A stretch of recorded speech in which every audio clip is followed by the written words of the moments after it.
प्यारे बच्चों, आज हम लोग क्षितिज काव्यखंड का दूसरा चैप्टर ललद्द द्वारा लिखित रचित बाख पढ़ेंगे, जो कश्मीरी भाषा में लिखा गया है।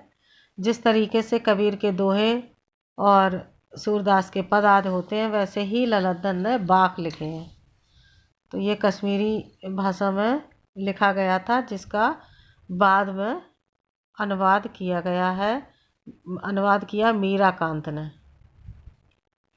तो कश्मीरी भाषा की लोकप्रिय संत कवित्री ललद्दत का जन्म सन 1320 के लगभग कश्मीर स्थित पामपोर के सिमपुरा गांव में हुआ था। उनके जीवन के बारे में प्रामाणिक जानकारी नहीं मिलती। ललद्दत को लल्लेश्वरी, लला, ललयोगेश्वरी, ललारिफा आदि नामों से भी जाना जाता है। उनका देहांत सन 1391 के आसपास माना जाता है। ललद्दत की काव्य शैली को बाख कहा जाता है। जिस तरह हिंदी में कबीर के दोहे, मीरा के पद, तुलसी की चौपाई और रसखान के सविया प्रसिद्ध हैं, उसी तरह ललद्दत के बाख प्रसिद्ध हैं। अपने बाख के जरिए उन्होंने जाति और धर्म की संकीर्णताओं से ऊपर उठकर भक्ति के ऐसे रास्ते पर चलने पर जोर दिया जिसका जुड़ाव जीवन से हो। उन्होंने धार्मिक आडंबरों का विरोध किया और प्रेम को सबसे बड़ा मूल्य बताया। लोक जीवन के तत्वों से प्रेरित ललद्दत की रचनाओं में तत्कालीन पंडिताऊ भाषा संस्कृत और दरबार के बोझ से दबी फारसी के स्थान पर जनता की सरल भाषा का प्रयोग हुआ है। यही कारण है कि ललद्दत की रचनाएं सैकड़ों सालों से कश्मीरी जनता की स्मृति और वाणी में आज भी जीवित हैं। वे आधुनिक कश्मीरी भाषा का प्रथम स्तंभ मानी जाती हैं। बाख।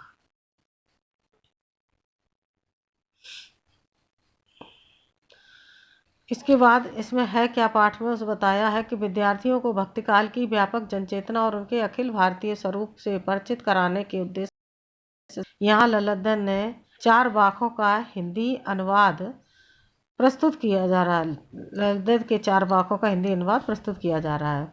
पहले बाख में ललद्दन ने ईश्वर प्राप्ति के लिए किए जाने वाले अपने प्रयासों की व्यर्थता की चर्चा की है। दूसरे में बाह्य आडंबरों का विरोध करते हुए यह कहा गया है कि अंतःकरण से समभावी होने पर ही मनुष्य की चेतना व्यापक हो सकती है। दूसरे शब्दों में इस माया जाल में कम से कम लिप्त होना चाहिए। तीसरे वाक्य में कवित्री ने आत्मलोचन की अभिव्यक्त है। वे अनुभव करती हैं कि भवसागर में से पार जाने के लिए सत्कर्म ही सहायक होते हैं। भेदभाव का विरोध और ईश्वर की सर्वव्यापकता का बोध चौथे वाक्य में है। ललद्दत ने आत्मज्ञान को ही सच्चा ज्ञान माना है। प्रस्तुत बाखों का अनुवाद मीराकांत ने किया है। अब ये बाख है कि रस्सी कच्चे धागे की खींच रही मैं नाव, जाने कब सुन मेरी पुकार, करें देव भवसागर पार।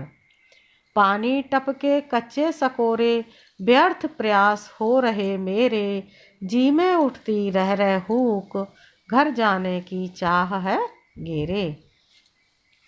रस्सी कच्चे धागे की है। ये जीवन जो है, जीवन रूपी रस्सी है। कच्चे धागे माने सांस की डोरियां जो कच्ची हैं, उनसे बना हुआ जीवन है। जीवन रूपी रस्सी कच्चे धागे की सांसों से बनी हुई है। कच्चे सांस रूपी धागे से बनी हुई है। खींच रही मैं नाव, तो उससे मैं जीवन रूपी ना अपने जिंदगी को जी रही हूँ, ढो रही हूँ, खींच रही हूँ। मैं अपनी जीवन जी रही हूँ।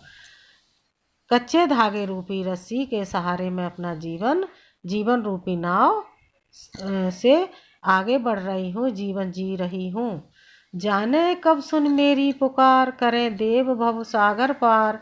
पता नहीं देव ईश्वर कब मेरी पुकार यानी टेर सुनेंगे और मुझे इस भव सागर संसार सागर से पार उतार करके ये अपने परमात्मा में लीन कर देंगे, अपने पास बुलाएंगे। पानी टपके कच्चे सकोरे, व्यर्थ प्रयास हो रहे मेरे। पानी टपके कच्चे सकोरे, जिस तरीके से किसी कच्चे बर्तन या मिट्टी के सकोरे या बर्तन में पानी डाला जाता है तो धीरे धीरे मिट्टी से पानी रिस रिस रिस के एक एक बूंद सब समाप्त हो जाता है, वैसे ही और जीवन जीने के प्रयास भी व्यर्थ हो जाते हैं।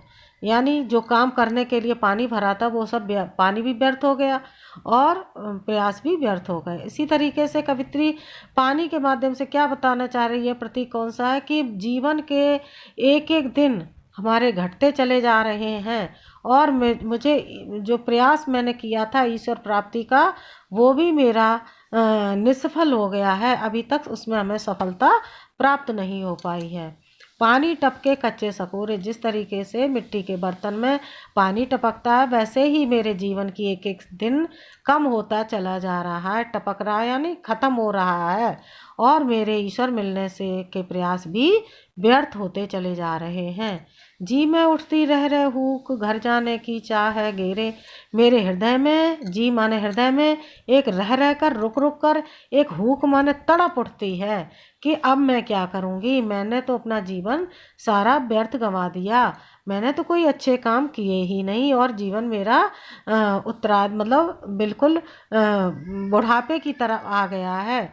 अब मैं घर जाने की चाह घेरे, उसके एक हुक उठ रही है कि वो किस तरीके से ईश्वर से मिल पाएगी जा कर के, उसके प्रयास तो सारे व्यर्थ हो गए हैं। उसके हृदय में एक हुक उठ रही है, तड़प उठ रही है और उसे ईश्वर से प्राप्त करने की, ईश्वर के घर जाने की चाह घेरे हुए है कि किस तरीके से हम अपने ईश्वर से मुलाकात करेंगे। दूसरे वाक्य में कहा है, खा खा कर कुछ पाएगा नहीं, न खाकर बनेगा अहंकारी, सम खा तभी होगा संभावी, खुलेगी सांकल बंद द्वार की। यहाँ पर मनुष्यों से ये बताया ललित ने कि मनुष्यों को बहुत अधिक भोग और ज़्यादा चीज़ें, रुपया, धन, वैभव, ऐश्वर्य आदि को जोड़ने में से भी कुछ प्राप्त होने वाला नहीं होता है और बहुत अधिक विरक्त सन्यासी जैसा जीवन जीने से भी कोई लाभ नहीं होता है। तो खा खा कर कुछ पाएगा नहीं, ललित कह रही है यहाँ पर कि ऐ मनुष्य तू अधिक भोग करके भी कुछ प्राप्त नहीं कर पाएगा। ज़्यादा अगर भोग करेगा, सब चीज़ें अच्छी अच्छी बढ़िया बढ़िया अपने पास इकट्ठी कर लेगा तो भी, सुख के साधन उपलब्ध कर लेगा तो भी तुझे कुछ प्राप्त होने वाला नहीं है। न खाकर बनेगा अहंकारी, और अगर इन सबको, अगर तुम्हारे पास इतना होते हुए भी बिल्कुल तुम विरक्तियों, बैरागियों, सन्यासियों जैसा जीवन जियोगे, योगियों जैसा जीवन जियोगे तो भी तुम्हें अहंकार आ जाएगा।